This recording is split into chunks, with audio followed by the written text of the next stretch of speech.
Hey everyone, my name is Rio, and welcome back to another episode of the Orb Devlog series. Last episode I went over some new models that I made for the main mechanics of the game, and this episode I'm going to be doing, well, more of that.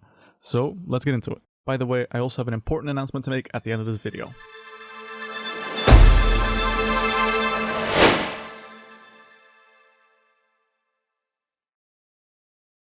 So, since my exams are finally done, I've had some free time to work on Orb, and mainly I've been putting my time towards making some more of the props of the game that I can actually call final.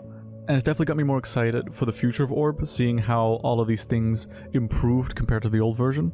So in this episode I wanted to go over some more of the props that I've been making and comparing them to the older ones, and how I improved upon them, both visually and mechanically. Now, one of the first redesigns that I've been working on is the bridge mechanic in the game. And for comparison's sake, this is the old one, and this is the new one. I like it a lot, although normally I was going to go for something closer to the original design. However, after going through a few iterations of the bridge, I decided to run a poll in the Discord server to see what everybody else thought. And, well, the people spoke. Well, actually, it was a tie between two of these. So I ended up just deciding out of those two after getting some feedback from friends, and seeing what they thought was the best out of those two. So this is what ended up being the new, and if I say so, improved design of the bridge. Now, I'm quite happy with the model itself, although the actual system could use some more improvement in my opinion.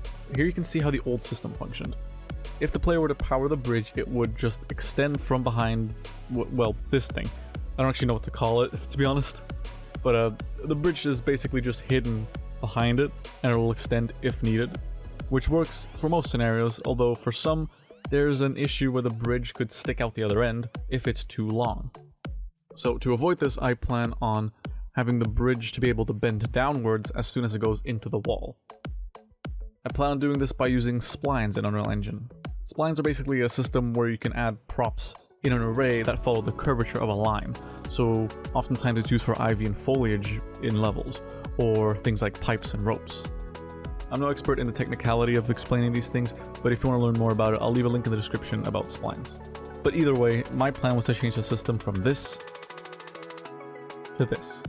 It won't be a drastic difference in the core gameplay and won't really affect much, but it does mean that I can place the bridge in a whole bunch of new places that I couldn't before, which means I could try out new scenarios. It would also mean that I could easier decide the necessary length of the bridge in an easier way and not have to worry about it. Now, one of the other things that I've been working on is the platform mechanic. I've already changed it drastically from the original system, which I've shown in my Discord server, but now I've just added some extra features to make it more modular and make it feel more whole. In the original mechanic, I actually animated all platforms through Unreal's matinee system, which is basically like their cutscene system, which is super inconvenient since every platform would basically count as its own cutscene. So then I changed it to be a system where the platforms would follow along a spline path, so I could have more and easier control over the platforms. So now all I had to do was drag it into the level and decide its path through the spline. I also added the ability to actually loop the spline, so I can easily choose between a bridge that goes back and forth or goes in a loop motion. And now I have the final version of the bridge. The big difference here is just the appearance of the system, because in the demo the platforms were just floating. Although, for the final version, I wanted something more mechanically accurate that would fit the new style of the game, so I made a system where the platform would move along a rail, which was linked to a spline path. I can also choose whether the support beam is at the bottom of the platform or on the side.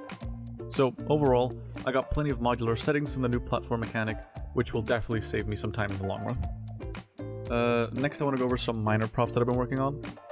Here you can see one of the new doors to the game. Now, it's definitely a large improvement over the old one in my opinion, although I did want to talk about a plan I had for structuring levels. Since most of the test levels are rather linear, there's only one opening and one exit, it's not going to be too difficult for the player to find their way through it. Although later in the game there will be certain sections that'll be a little bit more open for exploration, like in level 7 of the demo, where you go inside the office area. Some people thought it was a little confusing that you could open some doors and others not. That personally was my fault because of the lock system that I had. You couldn't see which doors you could and couldn't open until you tried pressing the lock, which definitely wasn't a good idea on my end. I'm still gonna have it that you can open certain doors in areas like these and others not. However, it'll be a lot more clear which ones you can and can't open. So this time it'll be visible which doors aren't locked from the get-go, without having to come up to them and try and interact with them. And when it comes down to guiding the player through these types of levels, I plan on using the doors as a kind of guiding method. These doors will only open one way, and they stand out from all other doors, which should subconsciously guide the player towards it. Alongside this, I plan on trying to have the level layout be clear enough to guide the player to where they need to go. Of course, in a lot of these levels, the player will be rewarded for their exploration with certain items.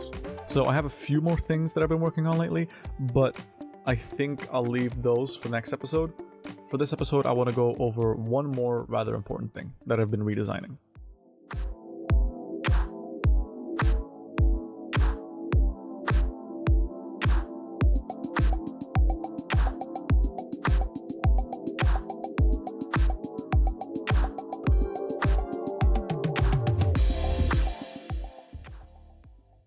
This is the redesign of the actual orb so far.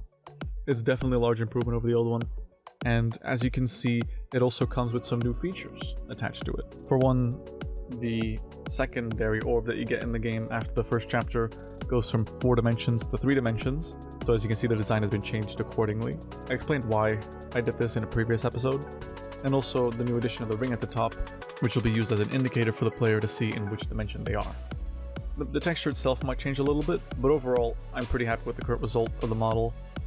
Both of them are already animated and in the project, although I don't currently have footage of it because I don't really have a player model to hold the objects in game. So for now, they're just kind of floating on the side of the screen. So overall, lately I've been working a lot on making proper models and actually importing them into the Unreal project, which I'm currently making on my laptop actually, instead of my computer. I tend to do most of my work on my laptop so I can separate it from other things like gaming, which I will use my PC for. This way I get less distracted working and I'll be more productive overall.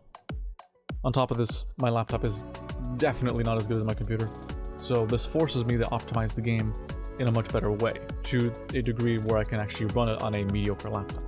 So overall, things are looking pretty good and progress is going well for once in a while. Now, on top of all this, I have an important announcement to make, like I said. I've contemplated it a lot, and I wasn't too sure about it, but I've decided to make a Patreon account, since some people really wanted to see it. With this, I'm hoping to improve the quality of the game and offer more in-depth behind the scenes on the content for those who want it, or just a way for people to support the game if they want to. Now, for convenience sake, when you actually sign up for a Patreon tier, you'll get a special Discord role in the Orb server, which will give you access to chats containing all the bonus content that you get from the Patreon. This way people have to go back and forth for updates. They can just all be found within the Discord server. So all of the Patreon content will be visible on both Discord and Patreon. I'll probably do a proper Patreon announcement video soon, but for those who already would like to support the game if they want to, they can. Anyways, if you enjoyed the video, leave a like. If you want to see more devlogs in the future, feel free to subscribe. If you want more updates outside of YouTube, consider joining our Discord or now supporting me on Patreon. Thanks for watching.